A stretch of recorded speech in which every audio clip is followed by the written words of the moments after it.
नमस्कार, देवभूमि के दंगल में आप सभी का स्वागत है। मैं हूं आपके साथ गरिमा वाजपेयी। आज बात करेंगे अतिक्रमण पर कार्यवाही, राजनीति गरमाएगी।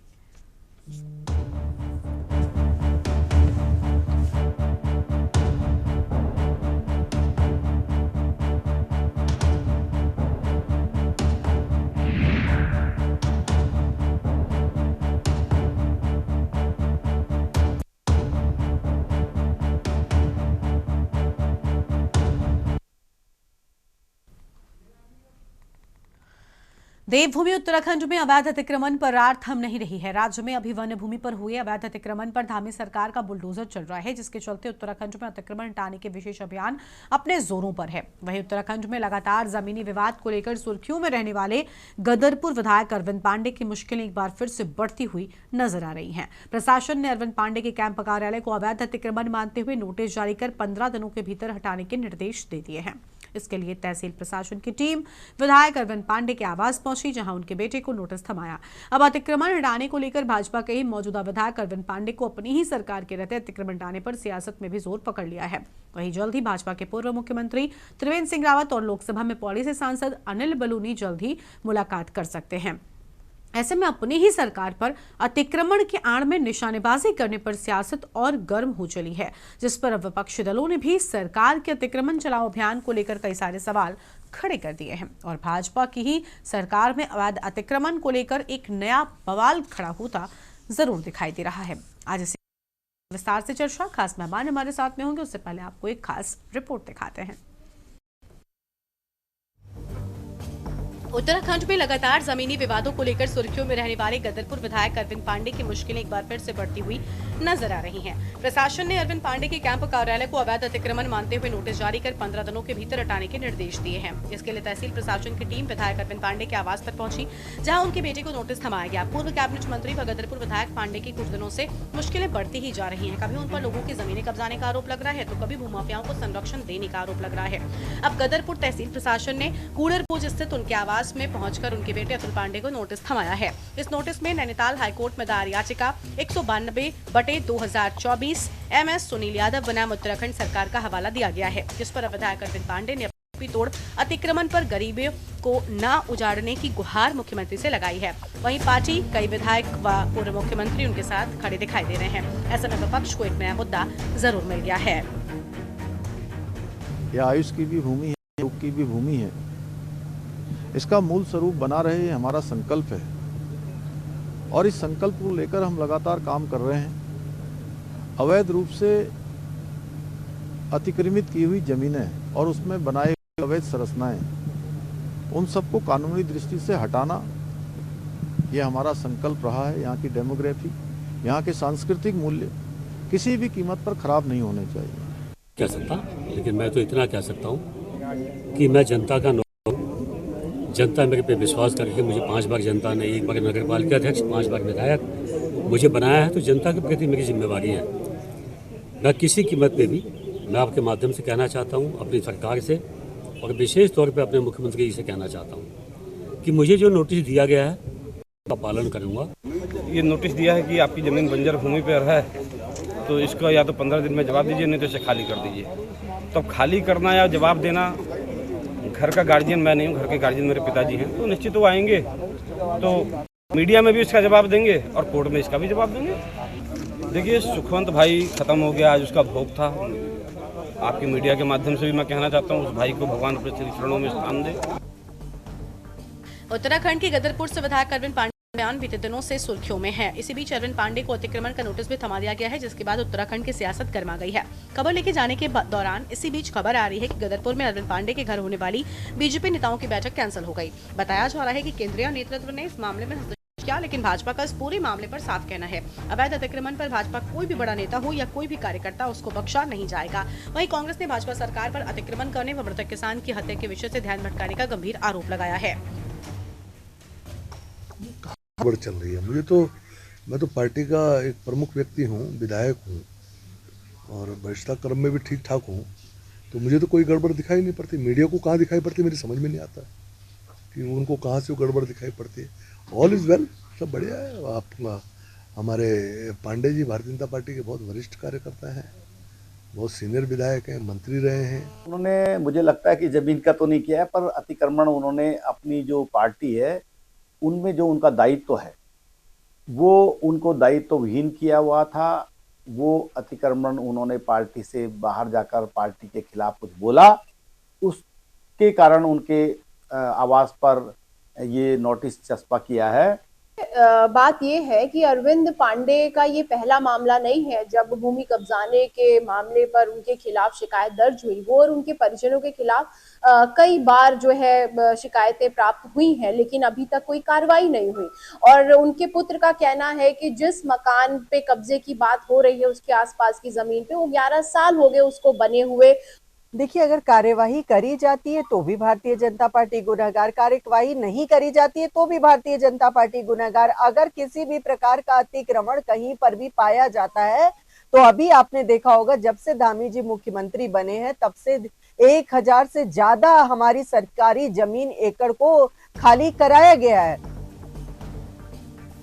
वहीं विधायक के समर्थकों का मानना है कि ये विधायक अरविंद पांडे को फंसाने की साजिश है। इस बंजर भूमि में 10 साल से कैंप कार्यालय चल रहा है। इसी कैंप कार्यालय से उन्होंने पूर्व में कई अधिकारियों के साथ बैठक भी की है। अचानक से उक्त भूमि को अवैध बताकर अतिक्रमण हटाने का आदेश जारी करना कुछ दिनों से चल रहे खेल का पार्ट है। ऐसे में हो सकता है आगे भी विधायक के खिलाफ कोई नया मामला न सामने आ जाए। कुल मिलाकर धामी सरकार अवैध अतिक्रमण को हटाने के लिए सख्ती बरते है। ऐसे में अपनी ही पार्टी के मौजूदा विधायक के अवैध अतिक्रमण हटाने को नोटिस दे दिया गया है।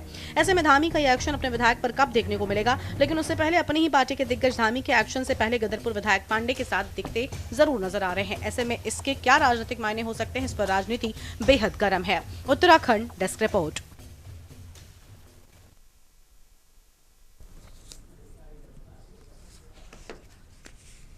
और इसी मुद्दे पर आज करेंगे विस्तार से चर्चा। खास मेहमानों का पैनल हमारे साथ में जुड़ रहा है। हमारे साथ में बीजेपी से प्रभा बंधुनी जी प्रदेश प्रवक्ता हैं और यूकेजी से शांति प्रसाद भट्ट केंद्रीय उपाध्यक्ष हमारे साथ में हैं। यूएसएसएम से उत्तराखंड पूर्व सैनिक स्वाभिमान मोर्चा की ओर से कर्नल कैलाश देवरानी जी रिटायर्ड हमारे साथ में हैं। वरिष्ठ पत्रकार हैं कुलदीप राणा जी। बहुत स्वागत है आप सभी मेहमानों का हमारे साथ चर्चा में आने के लिए। सबसे पहले शुरुआत हम प्रभा बंधुनी जी के साथ में कर लेते हैं। प्रभा जी, क्या कहना चाहेंगे? वन भूमि अवैध अतिक्रमण पर धामी सरकार का बुलडोजर चल रहा है, लेकिन ये मामला लगातार बढ़ता जा रहा है और विपक्ष की ओर से सवाल भी बढ़ते जा रहे हैं। देखिए गरिमा जी, मुझे लगता है कि हमारी सरकार की शुरू से ही अवैध अतिक्रमण के लिए जीरो टॉलरेंस नीति रही है, फिर वो चाहे कोई भी हो। और हम सब ने देखा है जिस प्रकार से सरकार निरंतर इस पर कार्यवाही कर रही है। अवैध अतिक्रमण जितने भी हैं हमारे राज्य में, चाहे वो वन भूमि पर हो, चाहे अवैध रूप से कोई भी चीज बनाई गई हो, निर्माणाधीन बिल्डिंग्स भी हो, किसी ने निर्माण भी कर लिया हो सरकारी जगह पे, या किसी की कब्जाई हुई जमीन हो, तो देखिए तो सरकार ने पहले स्पष्ट कर दिया, ये कोई अचानक नहीं हुआ है ये सब चीजें। और मेरे को लगता है ये बहुत अच्छी बात है, होना चाहिए। और उसी का परिणाम है कि आज हमारे राज्य में 5000 एकड़ की तक की जो जमीन है वो सरकार में निहित हो चुकी है। तो मुझे लगता है कि ऐसी कठोर कार्यवाही करनी चाहिए और ये सरकार की जिम्मेदारी भी है। और अगर मुझे लगता है कि इसमें जीरो टॉलरेंस नीति का मतलब है कि उसमें चाहे हमारे अपना ही नेता हो, चाहे हमारे अपने ही अधिकारी हो, चाहे राज्य में कोई भी व्यक्ति हो, उसको बख्शा नहीं जाएगा। तो किसी भी दिशा में ये कदम जहां पर भी उठाए जा रहे हैं तो ये साफ स्वच्छ जो छवि सरकार की दर्शाता है कि वो हर जगह कदम उठा रहे हैं और उनके लिए सब एक ही तराजू में तोले जाएंगे। तो मुझे लगता है कि ये तो एक सरकार का निरंतर अभियान चल रहा है और उसके तहत जहां पर भी अवैध अतिक्रमण पाया जाएगा, कोई सूचना किसी माध्यम से आएगी, कहीं पे तहरीर दी जाएगी, तो उसमें बुलडोजर चलाया जाएगा। तो मुझे लगता है ये उसी निरंतर प्रक्रिया का एक प्रयास है और आगे भी ये जारी रहेगा, क्योंकि ट्रांसपेरेंसी रखना हमारी सरकार की जनता से हमने वादा किया है और उसी के तहत ये सारी कार्यवाही हो रही है। तो मुझे लगता है कि चाहे वो किसी भी अधिकारी पे हो, किसी नेता पे हो, विपक्ष कोई भी व्यक्ति मैं कहूंगी राज्य का हो, तो इसको ऐसे देखना चाहिए कि सरकार का अभियान है, जीरो टॉलरेंस नीति है और ट्रांसपेरेंट हमारी नीति है। तो हमें जहां से भी इस प्रकार की शिकायतें सरकार को मिलेंगी तो निश्चित तौर पर वो अभियान की प्रक्रिया के तहत उस पर कार्यवाही करेगी। ठीक है, लौटते हैं आपके पास में। साथ में शांति प्रसाद भट्ट जी हैं केंद्रीय उपाध्यक्ष यूकेजी की ओर से, और अभी अभी हमारे साथ में कांग्रेस पार्टी की ओर से इंदु मान जी भी जुड़ चुकी हैं, प्रदेश प्रवक्ता हैं। बहुत स्वागत मैम आपका भी। आपके पास लौटेंगे, लेकिन उससे पहले शांति प्रसाद भट्ट जी को सुनते हैं, केंद्रीय उपाध्यक्ष उत्तराखंड क्रांति दल की ओर से। कहेंगे शांति प्रसाद जी, वन भूमि को लेकर जो मामला एक बार फिर से चर्चा में आ गया, क्या वाकई उस पर सरकार की ओर से ठीक एक्शन लिया जा रहा है? देखिए, जिस हाँ। वन भूमि पर अतिक्रमण हुआ है, तात्कालिक अधिकारियों पर बर्खास्तगी की कार्रवाई, तो मुझे लगता कि सरकार बहुत अच्छा काम की। अरविंद पांडे इस समय पर भारतीय जनता पार्टी की वर्तमान सरकार के लिए मुसीबत बने हुए थे। लगातार उनके बयान धामी सरकार को अस्थिर करने का प्रयास समझ रहे थे धामी जी। इसलिए धामी जी ने खुंदक में उनके खिलाफ जो कार्रवाई की है, यदि धरातल पर यह सही हुआ तो भाजपा के कई नेताओं के घर टूट जाएंगे, क्योंकि वो अवैध संपत्तियों में बैठे हैं। केवल अरविंद पांडे के यहाँ जो सरकार के जो असंतुष्ट विधायक हैं, उनकी मीटिंग हो रही थी, इसलिए सरकार ने इस तरह की कार्रवाई करी है। धामी जी इस काम के लिए बदनाम हो चुके हैं कि जहां जहां धामी सरकार के खिलाफ आंदोलन हो रहे हैं, वहां वहां धामी सरकार जो है उत्पीड़न पर उतर आई है। उदाहरण आपके सामने, खारा स्रोत में वन आच्छादित क्षेत्र में शराब दुकान खोलने पर जब स्थानीय लोगों ने विरोध किया तो धामी सरकार ने भूमि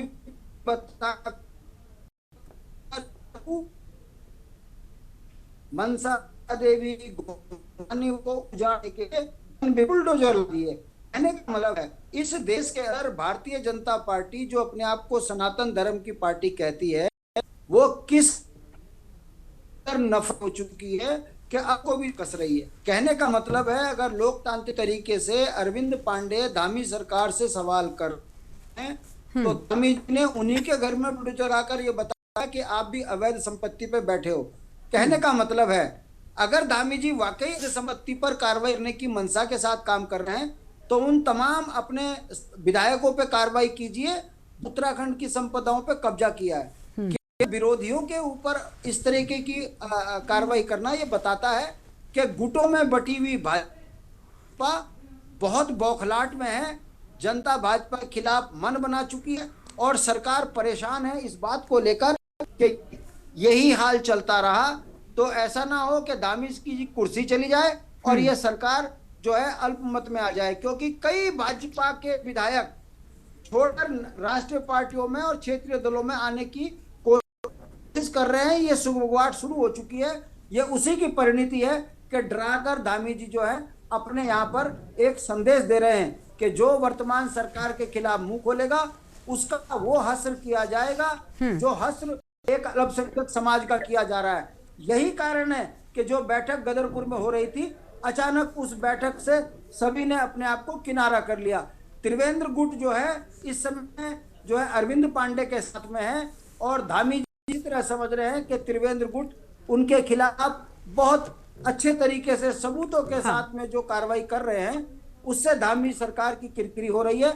यही कारण है कि अरविंद पांडे को तो सिर्फ एक इशारे के रूप में जो इस्तेमाल किया जा रहा है। कई और विधायक धामी की नजर में, यदि धामी सरकार ने कार्रवाई करी तो ये मान के चलिए आधी भाजपा जो है भाजपा छोड़ देगी। ऐसा संदेश जो है राजनीतिक गलियारों में चल रहे हैं और धामी से लेकर दिल्ली की सरकार बहुत प्राई हुई है। ठीक है, चलिए लौटते हैं आपके पास में और मेहमान हमारे साथ में जुड़ चुके हैं, उनका भी रुख करते चलते हैं। हमारे साथ में रिटायर्ड कर्नल कैलाश देवरानी थे, अध्यक्ष हैं एसोसिएम की ओर से। कैलाश जी, क्या वाकई पार्शियल कार्रवाई की हम बात कर लें की जा रही है? सबसे पहले जय हिंद गरिमा जी। मुझे तो ये रामधारी सिंह दिनकर जी की एक कविता की एक पंक्ति सुनाना चाहता हूँ अपने वक्तव्य देने से पहले। जब नाश मनुज पर छाता है, पहले विवेक मर जाता है। यही दशा है आज भारतीय जनता पार्टी की। ये जो कुछ आज हो रहा है बहुत अच्छा हो रहा है। अभी तो अरविंद पांडे एक उदाहरण है और ये मैं आपको बताना चाहता हूँ गरिमा जी, ये देवभूमि उत्तराखंड है, यहाँ देवताओं की भूमि है। ये जो कुछ भी देखने को मिल रहा है आपको, जो इस तरह से जो आप अब आज देख रहे हैं, जो बहुत पहले हो जाना चाहिए था, वो कहीं ना कहीं दैवीय शक्ति है और उसका असर है, उस अंकिता भंडारी की आत्मा का असर है, उन बेरोजगार युवाओं की बद्दुआओं का असर है कि कहीं ना कहीं जो है अब जो है कहीं लगता है कि वास्तव में अब जो है जो पाप का घड़ा है जो भर करके छलकना शुरू हो गया है और उसका अंतिम समय आ गया। मैं अभी आपके भारतीय जनता पार्टी की जो प्रवक्ता है वो थी कि zero tolerance. What is the definition of zero tolerance? अगर आपकी शासन में जीरो टॉलरेंस होती, दिल से जीरो टॉलरेंस होती, तो जितने भी मंत्री आपके हैं, अभी तो अरविंद पांडे जी एक उदाहरण है, अभी बहुत सारे बड़े बड़े जो है मगरमच्छ इसमें फंसने वाले हैं। अब क्या होगा आगे कि ये एक दूसरे की पोल खोलेंगे और बहुत जल्दी ही जितने भ्रष्टाचारी नेता हैं, चाहे वो सैन्य धाम से जुड़ी हुई बात हो, चाहे वो आय से ज्यादा संपत्ति की बात हो, चाहे स्वास्थ्य घोटाले की बात हो, कृषि घोटाले की बात हो, ट्रांसफर घोटाले की बात हो, खनन घोटाले की बात हो, सबकी पोल खुलनी चाहिए और सबके सब हमाम में बोल जो एक कहावत है, ये सारे दिखने चाहिए। अभी तो शुरुआत है गरिमा जी, हम बार बार चिल्ला के यही बोल रहे थे कि आज उत्तराखंड बिल्कुल बेविचारियों के हाथ बिक चुका है, लेकिन अब मुझे लगता है कि एक शुरुआत हुई है। आपने देखा होगा हरक सिंह रावत जी के मामले में, हरक सिंह रावत जी ने जैसे इनसे बाहर हुए, इनकी एक एक पोल खोलनी शुरू कर दी थी, लेकिन हिम्मत हुई क्या उन्होंने इनको अरेस्ट करने की कोई कोशिश की या उनके खिलाफ कोई कार्रवाई की? क्योंकि ये सब के सब भ्रष्टाचारी थे। अगर ये ज्यादा बोलते तो ये जो है फिर भी इनके खिलाफ जो है और बड़े मामले आते, और यही अब हालत होने वाली है अन्य विधायकों के साथ में। अरे भाई, आय से ज्यादा संपत्ति के किस पे ब्लेम लगे हुए हैं? क्यों नहीं उन पे जांच होती? अभी तो एक मोहरा है, बड़े बड़े मगरमच्छों को कब फांसोगे, कब इनके खिलाफ कार्रवाई करोगे? हम बार बार यही तो चीख चीख के बोलते थे कि यहाँ पे जो है एक भी जो है नेता या मंत्री या संतरी, सबके खिलाफ एकदम बिल्कुल निष्पक्ष जांच होनी चाहिए। आखिर एक विधायक कैसे अरबोंपति बन गया है 5 साल में? ऐसे क्या लॉटरी खुल गई उसकी? तो गरिमा जी देखो, मैंने बताया पाप का घड़ा अब छलकना शुरू हुआ है, और अब बहुत जल्दी ही एक ऐसा समय आने वाला है कि जो है दूध का दूध और पानी का पानी होगा, और 2027 में जो ये भ्रष्टाचारी कुरीतियों की सरकार जो महिलाओं की अस्मिता के साथ सौदेबाजी करती है, इस सरकार का अंतिम चरण में अभी आ चुकी है। गरिमा जी। ठीक है सर, लौटते हैं आपके पास में, और मेहमान हमारे साथ में हैं वरिष्ठ पत्रकार कुलदीप राणा जी हैं। कुलदीप जी, बहुत स्वागत आपका। सर, वन भूमि पर अवैध अतिक्रमण पर धामी सरकार का बुलडोजर चल रहा है, लेकिन उसमें अपने लोगों को बचाने की बात कही जा रही है। क्या ये विपक्ष का आरोप आपको ठीक नजर आता है? क्योंकि इसके पहले भी अलग अलग मामलों में ये आरोप सरकार पर या मुख्यमंत्री लगातार लगते रहे हैं, लेकिन क्या इस बार सरकार की कार्रवाई वाकई कटघरे में है?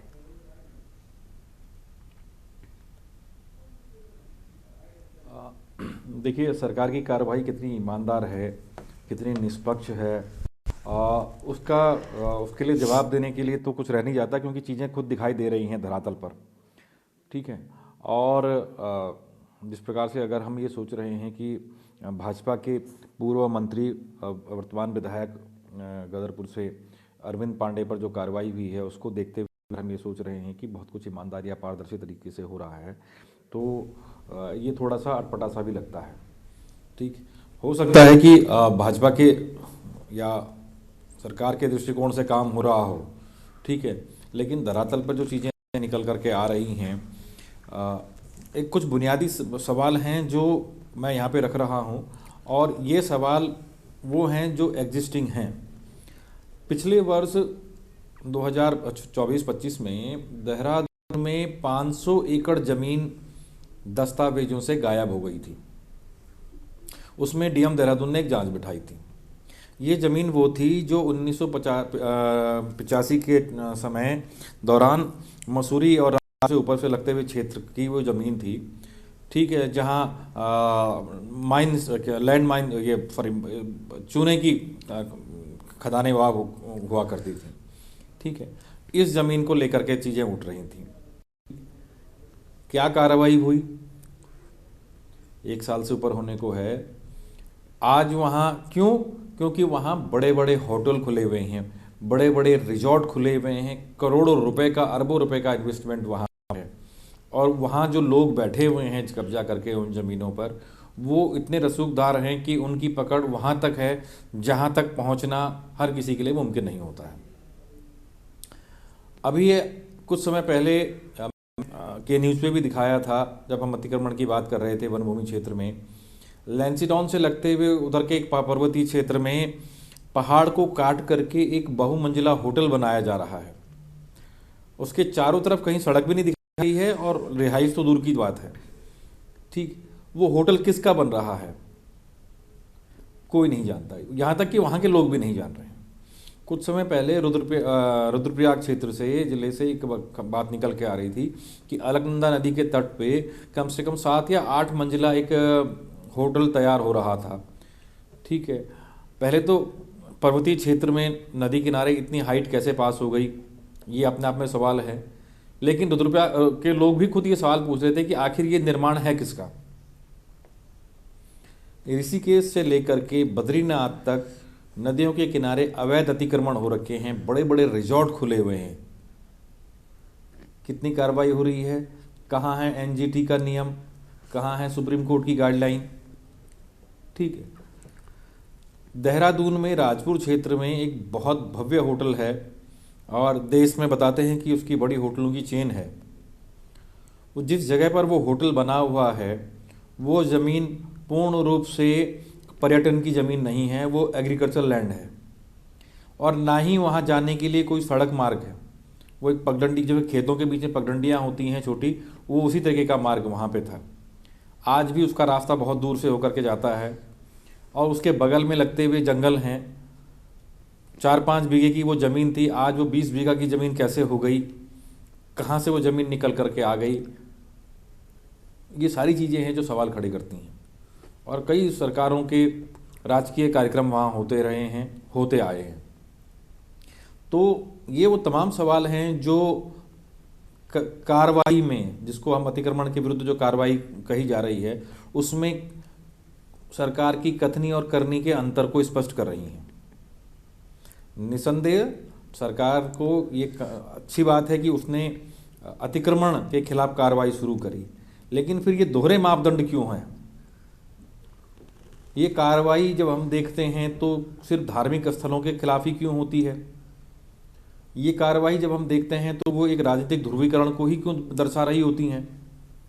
ठीक, तो ऐसे अनेक सवाल हैं जो इन कार्रवाइयों पर जनता की तरफ से खड़े किए जा रहे हैं, क्योंकि जनता इन राजनीतिक मंसूबों को समझती है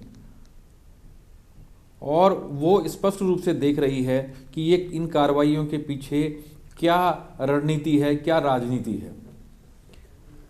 और यही कारण है कि आज भी ये तमाम सी चीज़ें जो मैंने आपके सामने रखी, चाहे रुद्रप्रयाग का वो होटल हो, देहरादून की ये 500 एकड़ ज़मीन हो, राजपुर का होटल हो, लैंसडाउन क्षेत्र में बनने वाला वो होटल हो, ये तमाम ज़मीनें हैं जिनके खिलाफ कोई कार्रवाई नहीं हुई, जिनके खिलाफ कोई कागज़ निकल करके नहीं आते, कोई पूछता भी नहीं है कि भैया ये ज़मीन इतनी, आपके पास तो 5 बीघा ज़मीन थी, ये 20 बीघा ज़मीन कैसे हो गई है। ठीक है, वहाँ कोई सवाल खड़े नहीं किए जाते। बल्कि मैं एक छोटी सी आपको बुनियादी बात बताऊं, हम सभी लोग जो यहाँ पर बैठे हुए हैं, अभी प्रवक्ता हैं लोग, सभी लोग देहरादून में ही रहते हैं। आप देहरादून में जाइए, सड़कों पर छोटी छोटी ठेली लगा करके कोई व्यक्ति रोजगार कर रहा होगा तो उस पर अतिक्रमण का चाबुक चलने लगता है सरकार का। लेकिन वहीं सुलभ शौचालय के नाम पर 10-10, 20-20 फीट सड़कों के बीच में कब्जा कर करके सरकारी निर्माण हुए हैं। ठीक है, तो इनको हम क्या लीगल मानेंगे, इनको हम क्या जायज़ मानेंगे? तो ऐसे बहुत सारी चीज़ें हैं जो सरकार की मंशा पर सवाल खड़े कर रहे हैं, इस कार्रवाई पर सवाल खड़े कर रहे हैं। ठीक है सर, लौटते हैं आपके पास में और मेहमान हमारे साथ में लगातार चर्चा में बने हुए हैं, उनको भी जोड़ते चलेंगे, अपनी चर्चा को हम आगे बढ़ाएंगे। उससे पहले एक छोटे से ब्रेक के लिए यहाँ पर रुकने, कहीं मच जाएगा, फौरन हाजिर होंगे।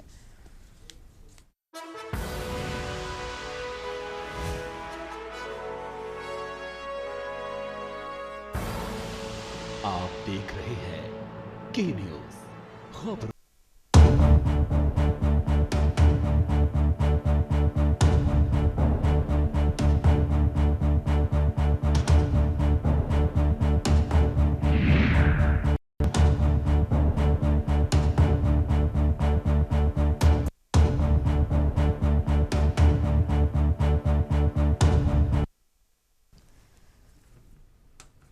ब्रेक के बाद देवभूमि के दंगल में आप सभी का स्वागत है। खास मेहमान हमारे साथ में लगातार बने हुए कांग्रेस पार्टी से इंदु मान जी हैं, प्रदेश प्रवक्ता हैं। बहुत स्वागत मैम आपका। इंदु मान जी, क्या कहना चाहेंगे? विपक्ष की ओर से जो आरोप लगाए जा रहे हैं, सत्ता पक्ष की ओर से उनको नकारा जा रहा है।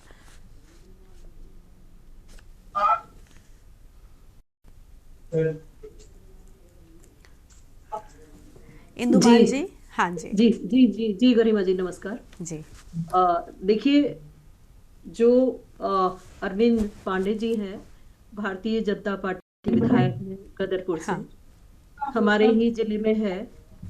मैं अरविंद पांडे जी को व्यक्तिगत रूप से भी जानती हूँ। विवादों से थोड़ा उनका नाता रहता है वैसे, लेकिन वैसे एज अ व्यक्ति वो स्पष्टवादी भी।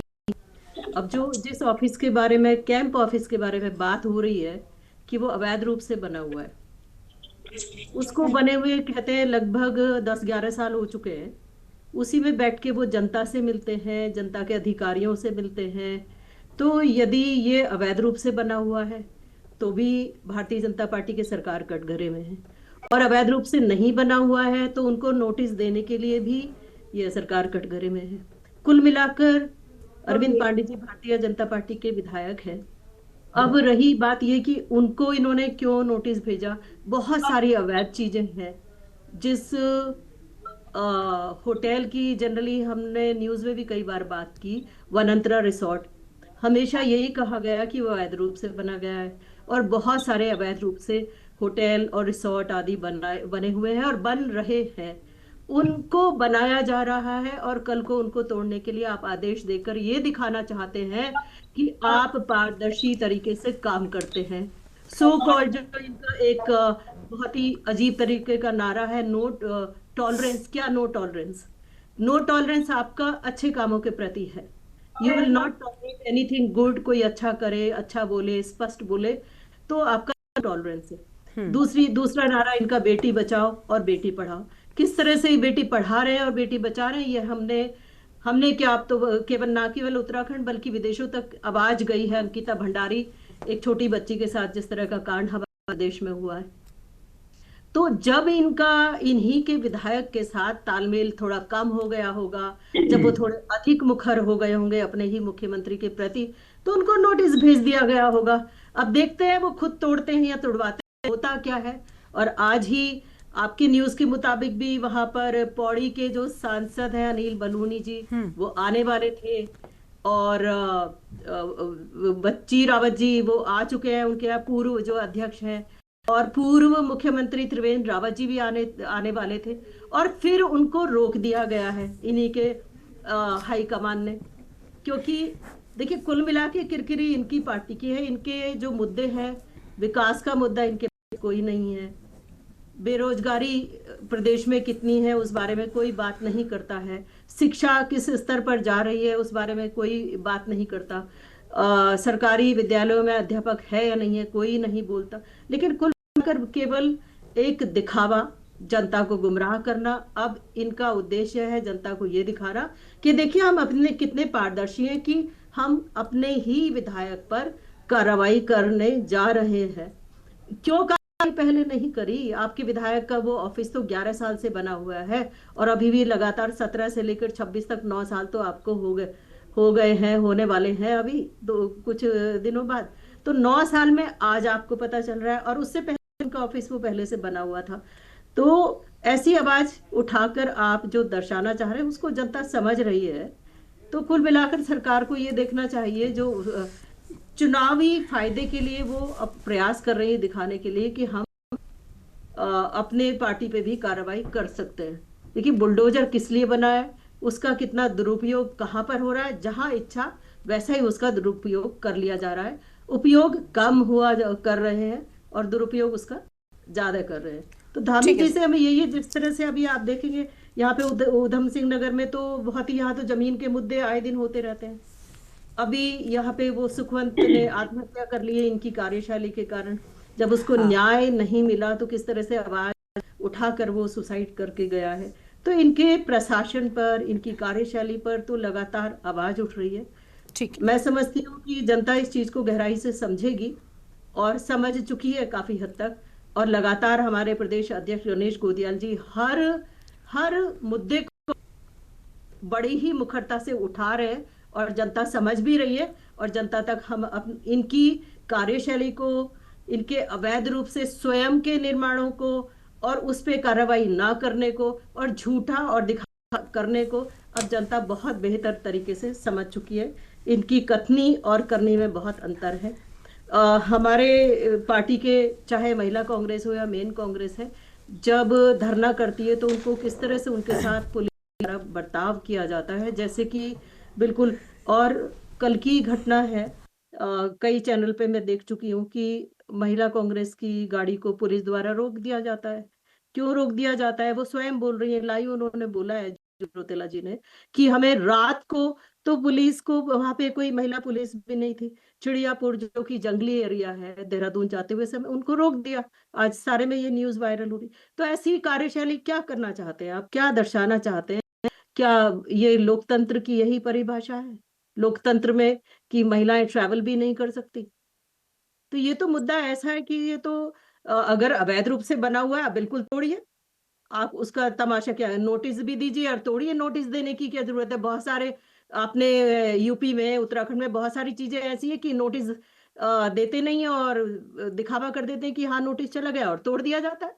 तो अगर अवैध रूप से बना हुआ है आपके विधायक का ऑफिस, तो उसको तोड़िए, अच्छी बात है, देखते हैं क्या होता है। लेकिन यदि उसको तोड़ते हैं तो अभी बहुत सारे प्रश्न सामने आते हैं उत्तराखंड में। देखते हैं क्या करेंगे अब, बहुत ज्यादा इस मामले में कि फिर क्या होगा ये कहना अभी उचित नहीं है। कार्रवाई का हम इंतजार करें कि वो स्वयं तोड़ते हैं या सरकार तोड़ती है, लेकिन कुल मिलाकर तोड़े, स्वयं तोड़े या ठीक है, सरकार प्रभा उस जी पर से हम बुलडोजर। जवाब ले लेते हैं। प्रभा जी क्या कहना चाहेंगी? सरकार क्या पर वो, ही उठता क्या है। जिस एक्शन की बात इंदुमान जी कर रहे हैं, अगर वो होता है तो कहीं ना कहीं विपक्ष को भी एक बड़ा जवाब मिलेगा?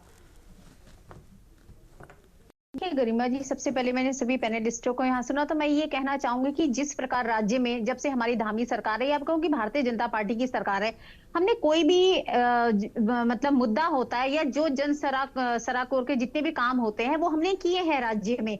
और देखिए उसमें चाहे अतिक्रमण हो या जनता से जुड़े हुए जितनी भी योजनाएं लाने का यहाँ पे काम किया हो, वो सब हमने किए हैं। और अभी मैं यही आपको बताना चाहूंगी कि यही जो धामी जी की लोकप्रियता राज्य में दिन प्रतिदिन बढ़ती जा रही है। 2 बार हमारी सरकार यहाँ पर बनी है, हमने ही इतिहास यहाँ पे रचा था। जब हमारी सरकार दोबारा भी बनी थी, तो एक सत्ताधारी पार्टी के लिए दोबारा से सरकार बनाना बहुत बड़ी चुनौती होती है। एक विपक्ष के लिए आना, वो तो इनकम्बेंसी फैक्टर भी आप लोग बोलते हो कि पहली सरकार ने ये नहीं किया तो हमारे चुनावी वादे ये हैं, हम ये करेंगे, आपके लिए ये करेंगे।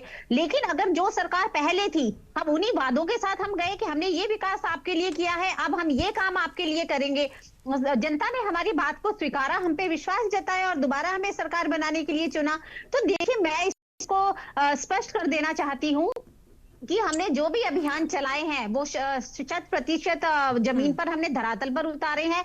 चाहे अभी मैं सुन रही थी इनको बेटी बचाओ बेटी पढ़ाओ का अभियान, निश्चित तौर पर हमारे माननीय प्रधानमंत्री जी जब बने थे उन्होंने ये दिया था और उसका मकसद क्या था। जब वो प्रधानमंत्री थे हमने देखा था उस वक्त हरियाणा में हमारी जो बेटियों की जनसंख्या कितनी रह गई थी, उत्तराखंड में कितनी रह गई थी। जब ये नारा उन्होंने दिया उसके बाद ही आज हम देख सकते हैं कि कितनी महिलाएं बेटियां हमारी आगे बढ़ी हैं। और जनसंख्या उत्तराखंड में तो मैं कहूंगी कि पुरुषों से ज्यादा जनसंख्या यहाँ पे हो गई है। तो ये नारा भी अपने में धरातल पर उतरा और इसका असर भी हुआ है। तो ये सारी चीजें जो हमने कही है वो बिल्कुल स्पष्ट करी और हमने उनको धरातल पर काम किया है। और अगर विकास के बारे में अगर हम रजत जयंती वर्ष भी बना रहे हैं तो क्या आपको कोई फर्क नहीं विपक्ष को दिखाई देता है? क्या केवल इनकी राजनीति आज केवल विरोध तक है या नकारात्मक ये लोग इतने हो गए हैं कि ये विरोध करते करते इतना विरोध इनके दिल में आ गया है कि बराबरी का एक्शन क्यों नहीं करती? सुनिए, इनका कहना है कि बराबरी का एक्शन क्यों नहीं होता? जो रवैया विपक्ष के लोगों के लिए अपनाया जाता है, सत्ता पक्ष के लोग अगर कहीं भी उस कटघरे में खड़े होते तो उनके लिए भी वही रवैया क्यों नहीं अपनाया जाता? फिर वहां पर अंतर क्यों आ जाता है? नहीं गरिमा जी, ऐसा बिल्कुल भी नहीं है। देखिए हमने देखा है जब भी ये अवैध अतिक्रमण का ही अगर चल रहा है तो हमारे खुद के विधायक हैं, अगर उनका पता चलता कोई तहरीर देता हम उस पर कार्यवाही नहीं करते। तो यही वो लोग होते जो कहते हैं कि इनके विधायक वो भाजपा से इसलिए सरकार कोई कार्यवाही नहीं कर रही है या पुलिस प्रशासन कोई काम नहीं कर रहा है। आज हम कार्यवाही कर रहे हैं तब भी इनको शक की सुई घूम रही है वहां पर। अभी 2 दिन पहले का तिलक राज बेहड़ जो कांग्रेस से है, आप देखिए उनके बेटे का आज उन्होंने खुद वो रो रहे थे, हमने मीडिया चैनलों में देखा है कि मेरे बेटे ने ये षड्यंत्र रचा। और अगर 2 दिन पहले के लिए आप कांग्रेस के नेताओं का वहां पर बयान देख लीजिए, ये लोग कितना चिल्ला रहे थे वहां की पुलिस प्रशासन पर। ये लोग कह रहे थे कि पुलिस ने कुछ काम नहीं किया, यहाँ पे प्रशासन बिल्कुल बिल्कुल फेल है, यहाँ की कानून व्यवस्था फेल हो गई है। तो 2 दिन पहले तो इन्होंने बिल्कुल ऐसा दिखा दिया था कि उत्तराखंड में तो कानून का राज है ही नहीं, लेकिन आज इनके खुद के विधायक कह रहे हैं कि मुझे पुलिस प्रशासन ने इतना सहयोग करा, सभी नेता मेरे घर आए, सबकी सहानुभूति रहे। तो आज मैं तो कांग्रेस से या विपक्ष से ये पूछना चाहूंगी, अब आपके पास क्या जवाब है पुलिस प्रशासन के लिए जिसको आप कटघरे में खड़ा करते हैं? और आज अगर इनको जवाब नहीं मिला होता तो आज भी इनका यही दोहरा मापदंड होता कि यहाँ की जो उत्तराखंड की पुलिस है वो काम नहीं करती है। तो वही गलत शब्द तो क्या ही आज अपने शब्दों को वापिस लेंगे कि हमने पुलिस प्रशासन पर विश्वास नहीं करा था, अब हम पूरा विश्वास करते हैं। तो देखिए, मुझे लगता है कि दोहरा मापदंड नहीं होना चाहिए। राज्य की कानून व्यवस्था बहुत अच्छी है, हाँ, अपनी राजनीति चमकाने के लिए लोगों को गुमराह करना, षड्यंत्र फैलाना, अगर आज इनके ये मुद्दे रह गए हैं राज्य में, तो मुझे लगता है उत्तराखंड की जनता अपने में बहुत समझदार है, वो आने वाले चुनाव को सबक सिखाएगी। मुद्दा हो, बिल्कुल सही बात है, मुद्दे होते हैं, उनको उठाना भी चाहिए, आंदोलन करना लोकतांत्रिक प्रक्रिया, लेकिन उसको इस स्वरूप में उठाना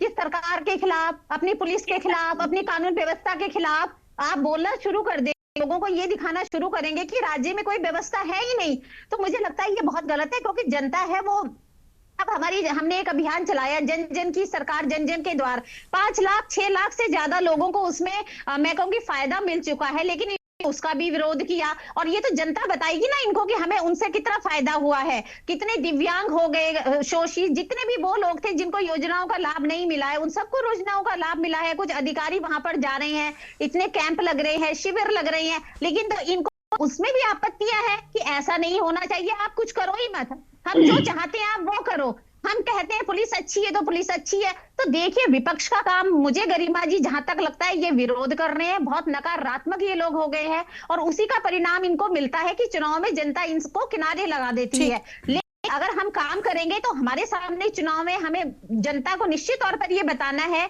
कि हमने क्या काम किया है और आगे हम क्या काम करेंगे। तो भारतीय जनता पार्टी अपने काम और विकास की वजह से जनता के बीच में है, ना कि विपक्ष की वजह से। चलिए ठीक है, आपके पास में कुलदीप जी का रुख कर लेते हैं। कुलदीप जी, 2 चीजें हैं, एक ये सच मान लिया जाए कि हाँ, जो विपक्ष है वो विरोध की मंशा से ही हर एक मुद्दे पर अपनी बात रखता है, अपना पक्ष रखता है, और दूसरा ये कि सत्ता पक्ष को एक मौका मिल जाता है विपक्ष के द्वारा उठाए गए हर एक विरोध के स्वर को ये कह देने का कि ये तो विपक्षी है, इनका काम है।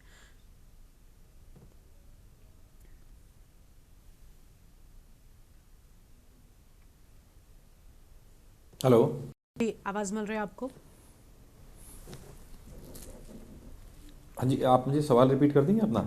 जी कुलदीप जी, देखिए, जब विपक्ष किसी भी मुद्दे पर, किसी भी बात पर अपना पक्ष रखता है तो बड़ा स्वाभाविक है कि सत्ता पक्ष की बात लगभग उस में ही निकल कर आती है। विपक्षों की एक अलग भूमिका होती है, और हर बार सत्ता पक्ष की ओर से ये कहा जाता है कि विरोध सिर्फ इसलिए है क्योंकि ये विपक्षी हैं। क्या वाकई हर बार ये मान लिया जाए कि विपक्ष में बैठा जो भी दल है सिर्फ इस नियत से ही अपनी बात रखता है कि हमें विरोध दर्ज करवाना है? कई बार कई मामलों में चीज़ें सच होती हैं, लेकिन फिर भी सरकार के पास एक सेफर साइड जवाब होता है कि ये विपक्षी हैं तो ये तो ऐसा बोलेंगे ही। क्या वो सच नहीं हो सकता विपक्षी बोल रहा है?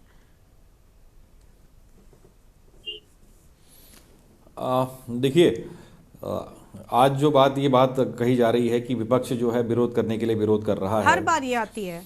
इस देश में विरोध करने की, जी, इस देश की राजनीति में विरोध करने का जो सबसे प्रबल पैटर्न है वो किसने स्थापित किया है? भारतीय जनता पार्टी ने स्थापित किया है।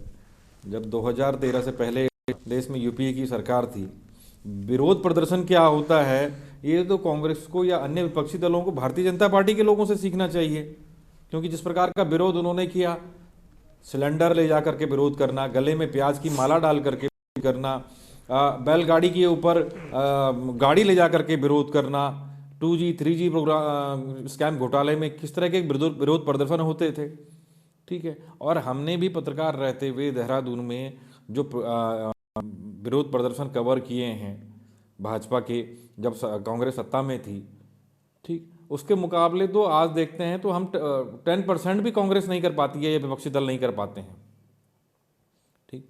लेकिन वो उनका अपना पॉलिटिकल पैटर्न है कि वो क्यों किस तरह से चीज़ों को करते हैं। लेकिन विरोध के मामले में तो आज भी भारतीय जनता पार्टी की कोई सानी नहीं है, ये बात तो दिखती है धरातल पर भी, ठीक। आज भले ही वो सत्ता में हैं और चीज़ें उनको लग रहा है कि विरोध और तमाम को लेकर के, लेकिन जिन चीज़ों पर जनता सड़क में उतर रही है उन चीज़ों को लेकर के क्या कहा जाएगा।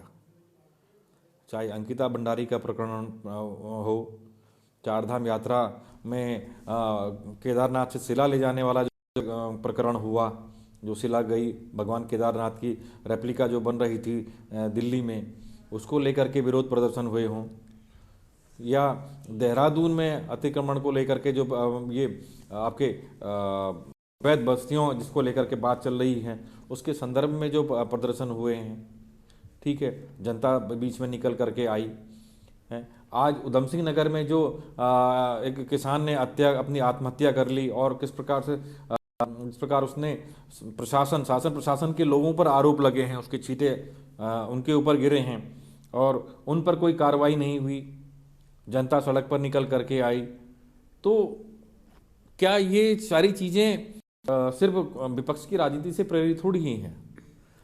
जब सरकार ने अच्छे काम किए हमने उसकी भूरी भूरी प्रशंसा की, अच्छे कामों की प्रशंसा होनी भी चाहिए, लेकिन जहाँ जिन कामों के लिए जनता में भी सवाल खड़े हो रहे हों, जिन कामों से चीज़ें प्रभावित हो रही हों और गलत दिशा में जाती हुई दिखाई दे रही हैं, तो उन चीज़ों पर भी अगर हम मौन रहें तो फिर ये तो ठीक नहीं है। और जिसे हमारा काम सिर्फ उन चीज़ों की तरफ इशारा करना है, सुधार करना भी सरकार का ही काम है। कोई विपक्षी दल सुधार नहीं कर सकता, कोई पत्रकार या टीवी चैनल बैठ करके सुधार नहीं कर सकता, वो सिर्फ सरकार का उन घटनाओं की तरफ ध्यान आकर्षित कर सकता है। और उसके बाद सरकार का ये विवेक है, उनकी सरकार सत्ता में बैठे हुए लोगों का विवेक है कि वो उन चीज़ों पर कैसे निर्णय लेती हैं और उन व्यवस्थाओं को कैसे ठीक करती हैं। ठीक, तो आज अगर चीज़ें इस प्रकार से निकल करके आ रही हैं, कांग्रेस ने क्या किया क्या नहीं किया, कांग्रेस किस प्रकार का विरोध कर रही है, उसका परिणाम अभी उसकी परीक्षा होने वाली है। 8-10 महीने के बाद जब इलेक्शन होंगे तो दोनों दलों की परीक्षाएं हो जाएंगी, विपक्ष की परीक्षा हो जाएगी। हालांकि 11 का विपक्ष आज 19 का हो गया है, हो सकता है कि कल वो 39 का भी हो जाए, ठीक है। तो ये तो आने वाला समय ही बताएगा। और 57 की भाजपा 46 पर हो गई है, पहले 47 भी फिर 46 पर हो गई है, तो कल क्या पता 26 पर भी हो जाए या 48 भी हो जाए। तो ये परीक्षा तो जनता के कटघरे में है, जनता के उसमें जाएगी और जनता उसका निर्धारण करेगी। लेकिन जो चीज़ें हो रही हैं, दिख रही हैं, वो उसे पता लग रहा है, स्पष्ट हो रहा है कि चीज़ें उन कार्रवाइयों के पीछे मंशा क्या है, कथनी और करनी के अंतर क्या हैं, वो साफ कार्रवाई से ही स्पष्ट हो रहे हैं। कि जब आप उन मजबूत लोगों को, उन धनाढ्य वर्ग को, जो सत्ता से जुड़े हुए हैं, राजनीतिक दलों में अच्छी खासी पैठ रखते हैं, उन लोगों पर कार्रवाई होती है, लेकिन जो जनता से जुड़े हुए विषय हैं, जो राजनीति में ध्रुवीकरण से जुड़े हुए विषय हैं, उनको लेकर के जब चीज़ें निकलती आती हैं, कार्रवाई होती है।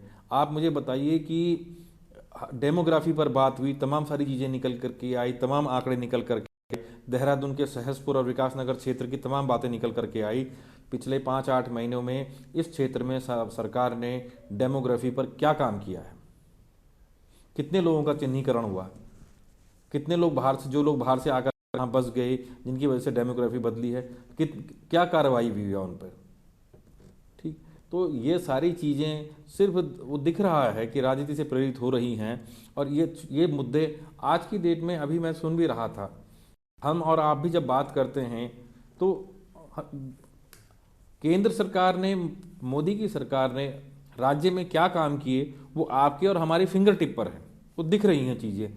सबको मालूम है ऑल वेदर रोड का काम हुआ, से बद्रीनाथ तक ट्रेन जा रही है, बद्रीनाथ में रीडेवलपमेंट हो रहा है, केदारनाथ में रीडेवलपमेंट हो रहा है, नदियों के घाट बने हैं, वो भी दिख रहा है, सड़कों में फ्लाईओवर बहुत शानदार बने हैं, कुमाऊं बड़ी क्षेत्र में जाते हैं तो सड़कें शानदार हो गई हैं, कैलाश मानसरोवर यात्रा को लेकर के काम हो रहा है, प्रधानमंत्री जो हैं ग्राम्य विकास के क्षेत्र में सीमांत गांवों तक पहुंच रहे हैं, ठीक है। मानस खंड कॉरिडोर को लेकर के मंदिरों को जोड़ने वाली कड़ी पर काम, योजनाओं पे काम हो रहा है,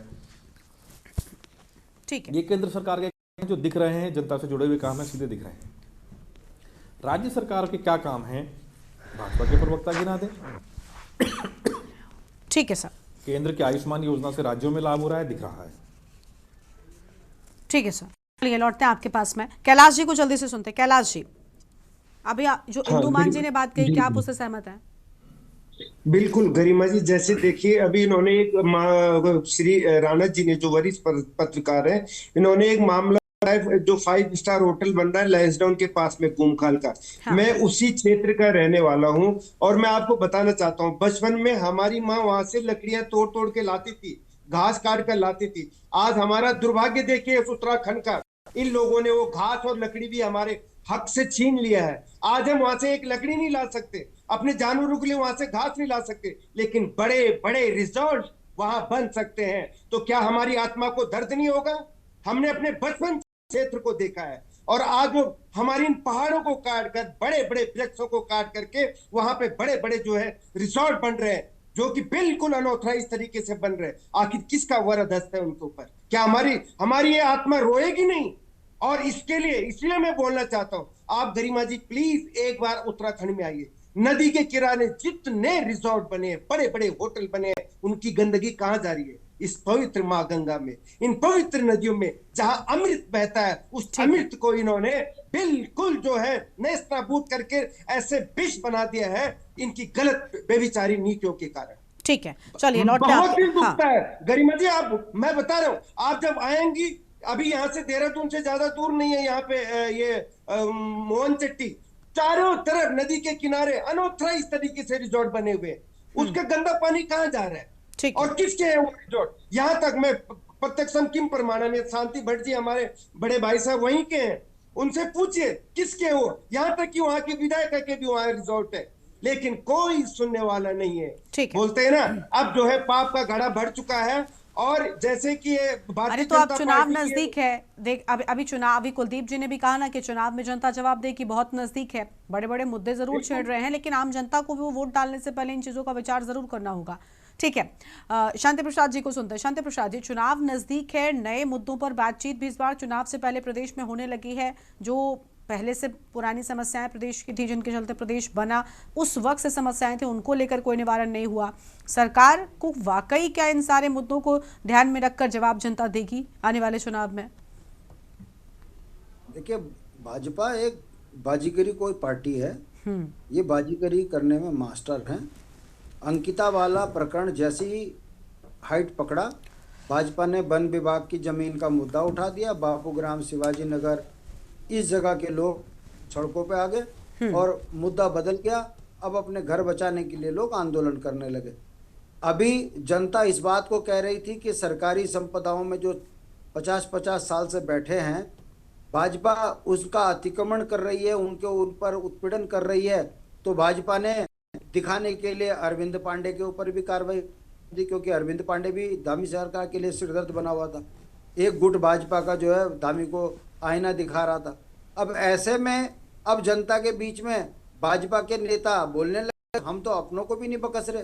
अरे हम ये कह रहे हैं कि आपकी सरकार अतिक्रमण में तो नंबर 1 है। आपके सारे विधायकों के जो बड़े बड़े रिसोर्ट बने हैं, वो चाहे कोडियाला का हो, खैरखाल का हो, ये सारे आपके तो मंत्रियों के अवैध संपत्तियां इकट्ठी करी हैं। दामी जी उन पे भी कार्रवाई कर लेते।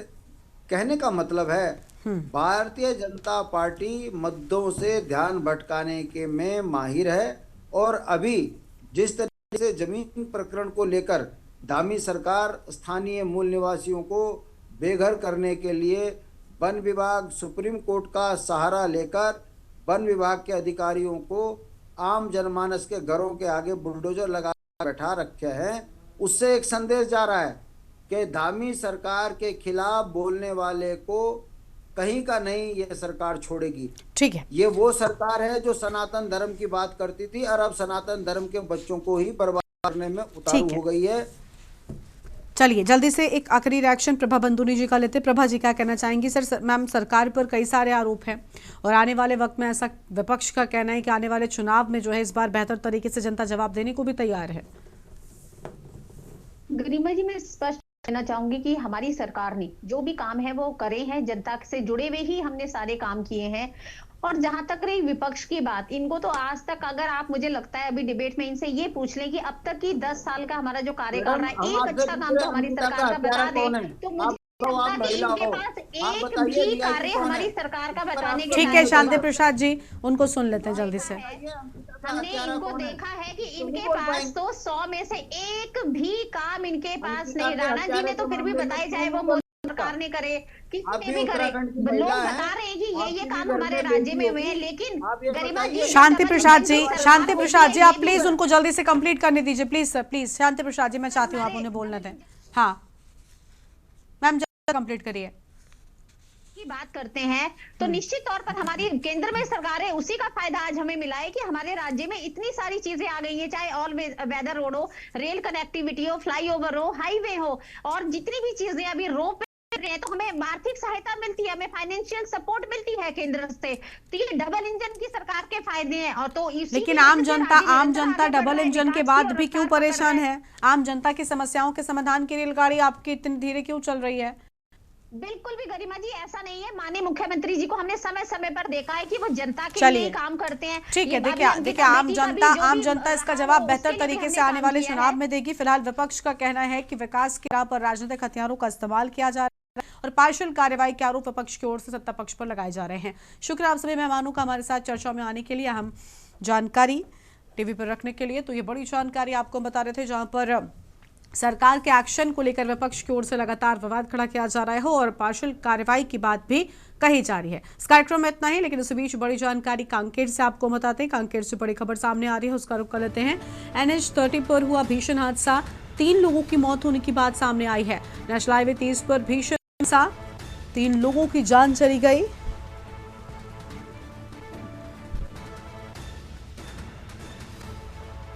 देर रात आमने सामने भिड़े थे 2 ट्रक के कैबिन काट कर पुलिस ने शव को बाहर निकाला।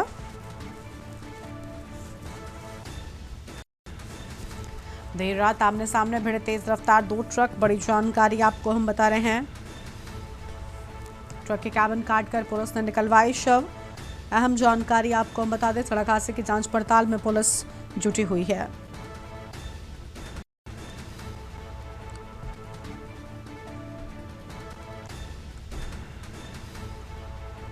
कांकेर से खबर, नेशनल हाईवे 30 पर हुआ भीषण हादसा, 3 लोगों की मौत की बात सामने आई है। हम जानकारी आपको बता रहे हैं, नेशनल हाईवे पर हुआ भीषण सड़क हादसा।